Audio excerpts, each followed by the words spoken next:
Chapitre 1. L'histoire d'Abu Bakr as-Siddiq, qu'Allah soit satisfait de lui. Abu Bakr est né 2 ans et quelques mois après le prophète, sallallahu alayhi wa sallam. Il était connu pour son noble et bon caractère. C'était un homme extraordinaire, car avant l'apparition de l'islam, alors qu'à la Mecque on adorait des idoles et on consommait du vin, Abu Bakr ne s'était jamais prosterné devant une idole et n'avait jamais bu d'alcool. C'était un commerçant, et il était apprécié par les gens de la Mecque. Il connaissait parfaitement l'histoire des Quraysh, le passé glorieux de telle ou telle tribu. De plus, il était modeste, gentil avec les gens.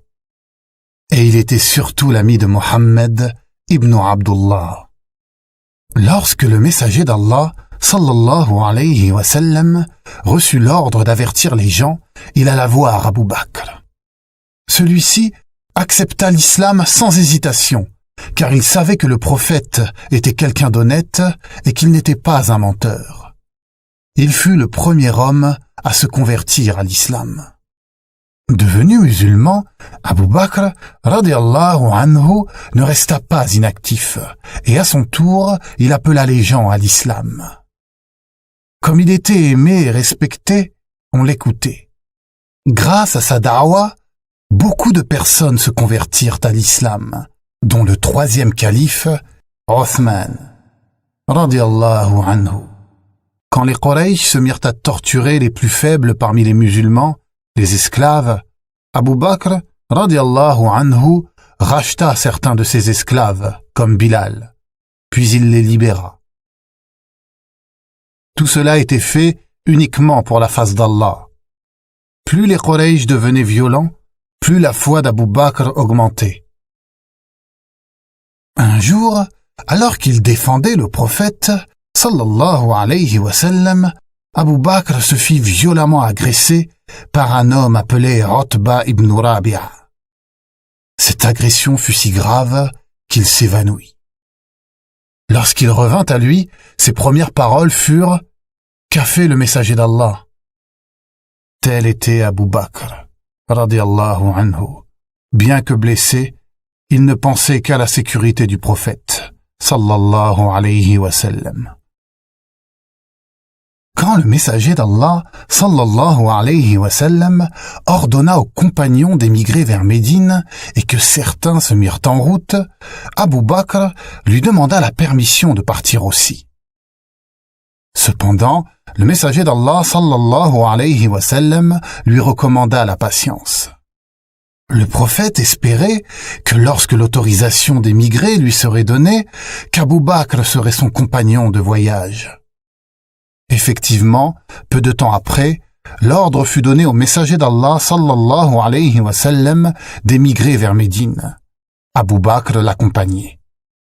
Allah dit à ce sujet dans le Coran: ثاني اثنين إذ هما في الغار إذ يقول لصاحبه لا تحزن إن الله معنا. Deuxième de 2. Quand ils étaient dans la grotte et qu'il disait à son compagnon « Ne t'afflige pas, car Allah est avec nous » Surat At-Tawbah, verset 40. Tous deux, ils arrivèrent sains et saufs à Médine. Abu Bakr as-Siddiq, radiallahu anhu, assistait le messager d'Allah sallallahu alayhi wa sallam dans toutes ses affaires. Il participa avec lui à toutes les batailles, comme Badr, Uhud et la conquête de la Mecque. Lors de la bataille de Tabouk, il dépensa tout son argent pour équiper l'armée musulmane. Durant la 9e année de l'hégire, le messager d'Allah sallallahu alayhi wa sallam lui ordonna de diriger les rites du pèlerinage. Lorsque le messager d'Allah sallallahu alayhi wa sallam tomba gravement malade, il désigna Abu Bakr pour le remplacer dans les prières à la mosquée. Il le remplaça durant 17 prières. Cela était un signe qui prouvait que le prophète acceptait qu'Abu Bakr deviendrait le calife après sa mort. Effectivement, peu de temps après, le prophète sallallahu alayhi wa sallam mourut. Lorsqu'il apprit la triste nouvelle, Abu Bakr enfourcha sa jument et se rendit à la mosquée. Il entra dans les appartements du messager d'Allah sallallahu alayhi wa sallam. Il y trouva sa fille Aïcha, radiallahu anha, qui était l'une des épouses du messager d'Allah. Il retira une cape qui recouvrait le visage du messager d'Allah sallallahu alayhi wa sallam. Tout en pleurant, il l'embrassa sur le front.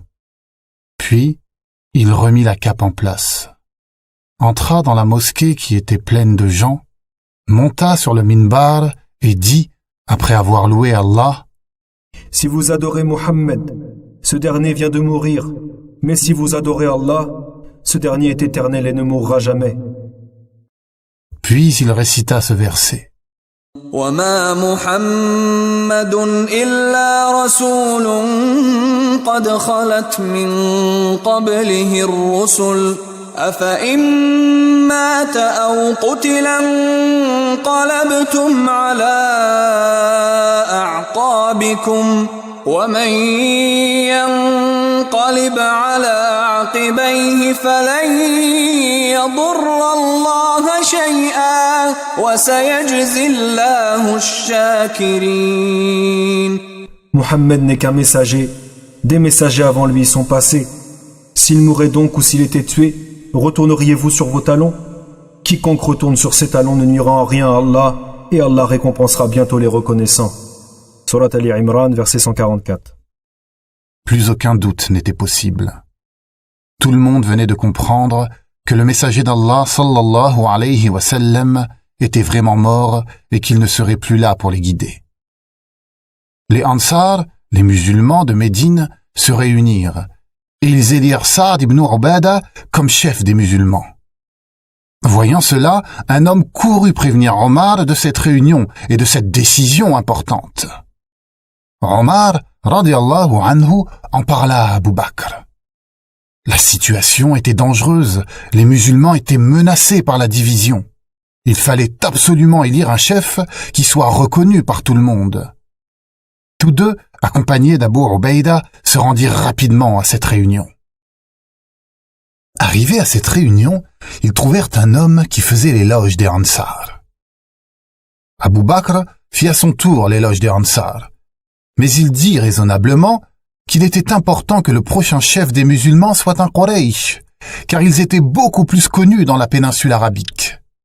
Ensuite, il prit la main de Omar et celle de Ubaïda et il demanda aux gens de choisir un chef entre ces deux hommes.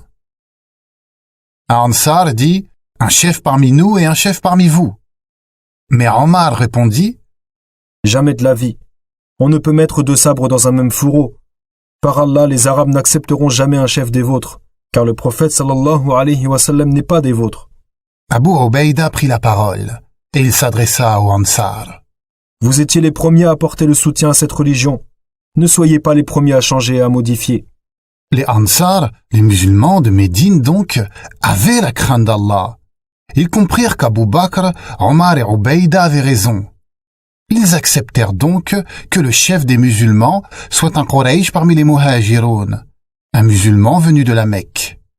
Omar dit « Ne savez-vous pas que le messager d'Allah sallallahu alayhi wa sallam choisit Abu Bakr pour diriger la prière ?» Tous dirent oui. « Qui parmi vous oserait passer avant celui qui a été choisi par l'envoyé d'Allah ?» Personne, répondirent-ils. Tout le monde était d'accord. Le meilleur d'entre eux devait devenir le chef des musulmans.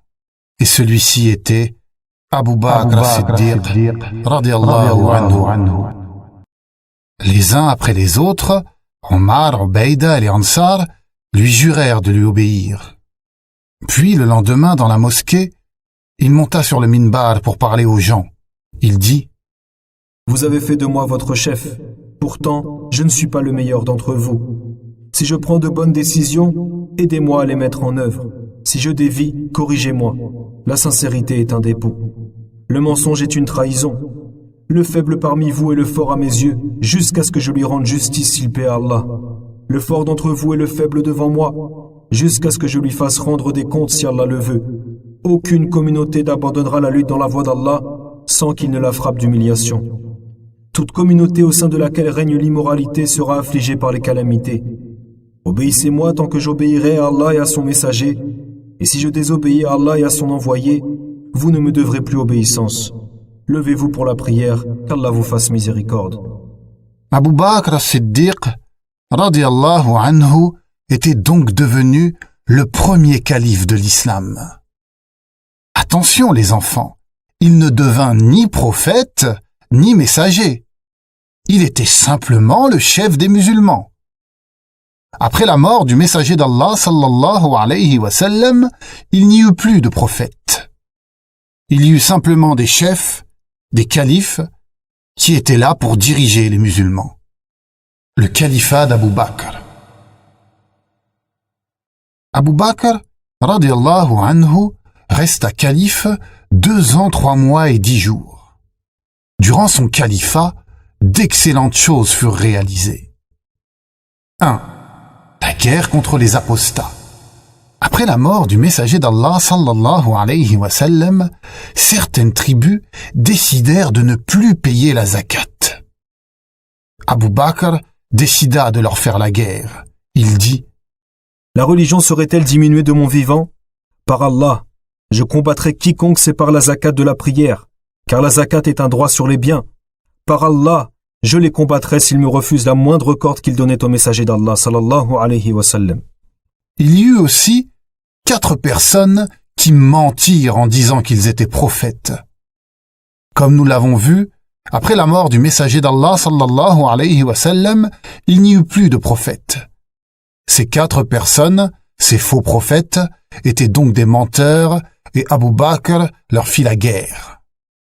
Certains de ces faux prophètes finirent par se repentir. Cependant, la situation était grave. Après la mort du messager d'Allah sallallahu alayhi wa sallam, beaucoup de gens dont l'islam n'était pas véritablement entré dans leur cœur abandonnèrent la religion d'Allah. Le calife Abu Bakr les combattit dans les 4 coins de la péninsule arabique. Il lança sur eux 11 armées, jusqu'à ce qu'à nouveau, l'islam rayonne partout. 2. La compilation du Coran. Lors des différentes batailles, beaucoup de compagnons qui connaissaient leur Coran par cœur moururent. Cela devenait problématique. Il fallait écrire la parole d'Allah afin de la conserver. Abu Bakr prit cette décision très importante et il décida de compiler le Coran, c'est-à-dire de l'écrire. Il convoqua alors Zayd ibn Thabit et lui dit: Omar a dit: Nombre de mémorisateurs du Coran ont été tués et nous devons maintenant compiler le Coran. Je suis de son avis. Tu es un homme raisonnable et nous n'avons rien à te reprocher. Tu consignais ce qui était révélé au messager d'Allah. Je te charge de la mission de réunir le Coran et de le compiler. Zayd fit ce travail. Ainsi, chaque mushaf, un mushaf étant un livre où le Coran a été écrit en langue arabe, vient de cette compilation qui a été demandée par Abu Bakr. 3. La guerre contre les Perses et les Byzantins. Maintenant que l'islam brillait dans toute l'Arabie, il était très important d'appeler les autres peuples à l'islam. Le messager d'Allah, sallallahu alayhi wa sallam, lorsqu'il était vivant, avait envoyé des lettres aux rois perses et aux rois byzantins afin qu'ils se convertissent et qu'ils appellent leur peuple à l'islam. Cependant, l'ignorance et l'injustice régnaient dans ces pays. Beaucoup refusaient le message de l'islam et ils considéraient les Arabes comme des moins que rien. Le monde entier devait connaître la lumière de l'islam, et le calife lança ses cavaliers afin que la religion d'Allah triomphe et que les gens soient guidés. Les récits de la conquête musulmane sont très longs, et nous en parlerons, incha'Allah, dans les autres chapitres. Sachez cependant que sous le califat d'Abu Bakr, de vastes territoires de l'Irak et de la Syrie furent conquis. Reparlons maintenant du noble caractère d'Abu Bakr à travers cette histoire. Alors qu'il était calife, Abu Bakr avait l'habitude de sortir chaque jour de la mosquée après la prière du Fajr. Omar l'avait remarqué. Attention, il ne l'espionnait pas. Non, il savait qu'Abu Bakr agissait en bien et il voulait agir comme lui. Voilà pourquoi il l'observait. Omar se rendit compte qu'Abou Bakr se rendait dans un quartier de Médine. Dans ce quartier, il y avait une cabane, et le calife entrait dans cette cabane, restait un temps, puis en sortait. Et cela chaque jour. Cela étonna Omar. Que faisait Abou Bakr chaque jour dans cette cabane? Cela était vraiment étrange. Un jour, après qu'Abou Bakr eut quitté la cabane, Omar y entra.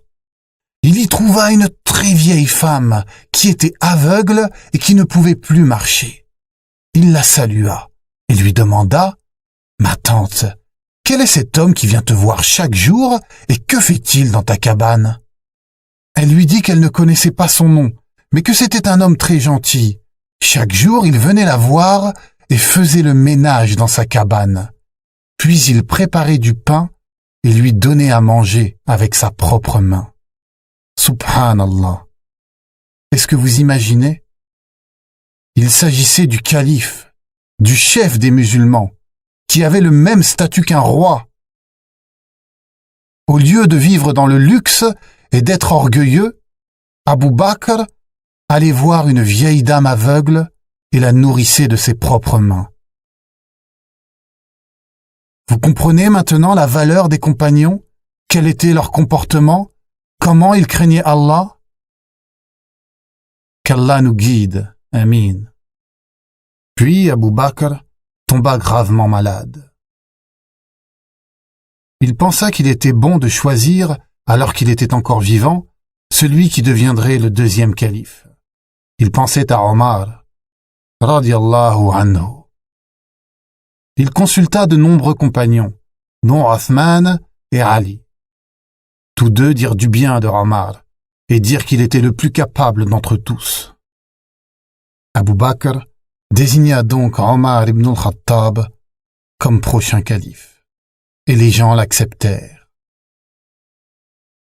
Quelques jours plus tard, Abou Bakr as-Siddiq, radiyallahu anhu, mourut. Ce fut Omar qui guida la prière du mort. Ainsi donc s'achève l'histoire d'Abou Bakr as-Siddiq, qu'Allah soit satisfait de lui.